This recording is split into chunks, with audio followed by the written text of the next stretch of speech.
is it that they don't understand the UX side of it? They don't understand the sort of testing and feedback processes. Like, what is it about product design? Kind of the whole thing. It's like legal gets in the way, compliance gets in the way.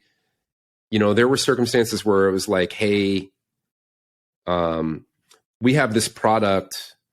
We would try to explain it to them. It's like, just because somebody signs up for your product the first time doesn't mean that they're going to stick around. And you have to help them build a habit. And habits are a function of motivation, ability, and like showing them the appropriate triggers at the appropriate time. A very like concrete example, transactional emails, right? Like we know transactional emails from a system are a good trigger to get people to come back in.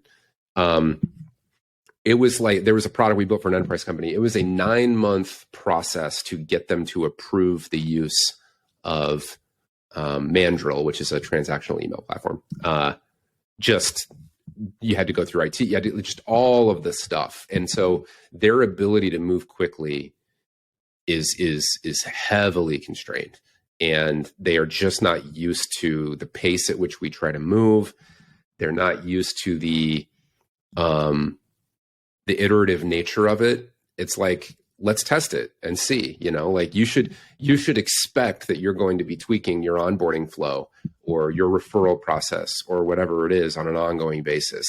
And they just don't think that way. And so it was really hard to explain some of those ideas to them. And they would say things, you know, like, oh, well, we tried that and it didn't work. And it's like, well, what does that mean? What part of it didn't work?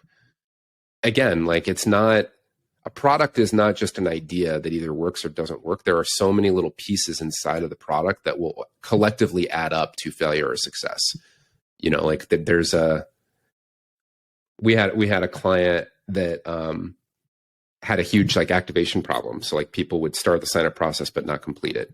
And they thought it was like, see, the product doesn't work. And it's like, well, we got in, people don't want it. And we got in and it was like, well, no, it turns out when you sign up, it triggers an email confirm that they need to click on in order to complete their account, and they cannot pass go until that happens.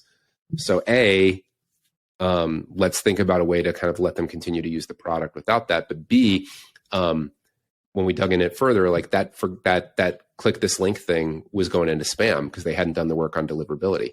And so it's like, that's one example of a very in the weeds decision that as a result, like, a fraction of the potential audience that they spent all of this time and energy trying to acquire could actually successfully complete the product. And they just don't have that attention, like that level of depth that allows them to kind of diagnose those kinds of things and try to and figure out kind of what's going on. And so, which they see it once they're working with you, but it's hard to explain.